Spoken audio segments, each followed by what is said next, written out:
Durangoko azokan aurkeztuko dugun liburu hau, argizpiak txarrantxen artean, 14 begirada kartzela feminismotik birpentsatzeko, azken batean bilduma bat da, lan ezberdinak bildu ditugu, ekarpen ezberdinak, batez ere, azken urteetan Euskal Herrian eta neurri handi batean euskeraz egin diren zenbait ikerketa lan dira, batzuk doktore tesiak, masterra mailerako lanak dira, beste batzuk beste mota bateko lanak, baina denak dira emakume presoei buruzko lanak edo kartzela sistemari buruzko lanak, baina beti ere ikuspegi feministarekin edo genero ikuspegiarekin. Azken urteetan nolabait joan gara ikusten geroz eta gehiago egin direla ikerketak emakume presoen inguruan edo espetxe sistemaren inguruan. Eta iruditzen zitzaigun nolabait kontutan hartuta lan horiek horre zeudela, garrantzitsua zela nolabait horiek denak biltzea eta liburu bakar batean edo bilduma bakar batean nolabait egotea denak. Modu hortan izateko material bat baita ere eztabaidarako, hausnarketarako, jarraitzeko nolabait sakontzen.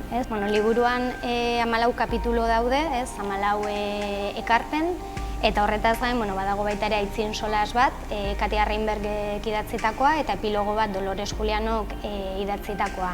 Guk azkenan liburuan hartzen dugune abiapuntua, gure aurretik, ez beste gile askok ere azpimarratu duten bezala da, kartzela sistema guztiz androzentrikoa, sexista eta diskriminatzailea dela emakumeentzat. Ez azkenan sistema bat gizonek sortu dutena, baita ere gizonentzat. Hor batzuetan hitz egiten da nolabait zigor hirukoitz bati buruz, soziala, pertsonala eta baita ere espetxekoa ere. Subjektu pasibo bezala edo irudikatzen ditugu emakume horiek, bakarra biktimak izango balira bezala, kartzelen barruan bakarrik sufritzen egongo balira bezala, eta guk uste dugu garrantzitsua dela horren inguruan hitz egitea eta hori azaleratzea eta hori salatzea, baita ere bizi dituzten genero desberdinkeria guztiak edo bidegabekeri guztiak, baina iruditzen zaigu baita ere emakume horiek beraien egunerokotasunean ahalegin asko egiten dituztela baita ere alduten bezala kartzela sistemari aurre egiteko. Orduan zentzu hortan ere uste dugu hor badudela erresistentzia praktika txikiak edo argizpi batzuk eta hori baita ere nolabait erakutsi nahi genuen mahaigaineratu eta baita ere baloratu. Gure liburuan adibidez ere parte hartu dutela Paz Francesek eta Diana Restrepok eta beraiek adibidez defendatzen dute nolabait sistema punitiboa edo sistema zigortzailea, espetxe sistema patriarkatuarekin bat dijoala. Orduan jarrera feminista batetik nolabait ezingo genukela, ez genukela defendatu beharko ez jarrera punitibista horiek.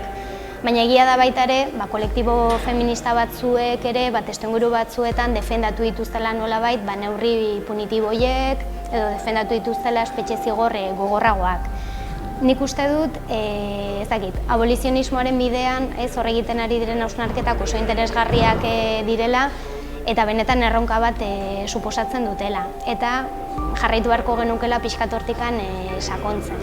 Mende luzeko historioa du espetxeak, orduan egia da ez dela arraza, ez aldaketa hori egitea edo ez dela egun batetik bestera gertatuko, baina kontutan hartuta ez direla betianik existitu kartzelak, gure gizarten eraikuntza bat direla momentu jakin batean noski existitu daitekela espetxerik gabeko gizarte bat.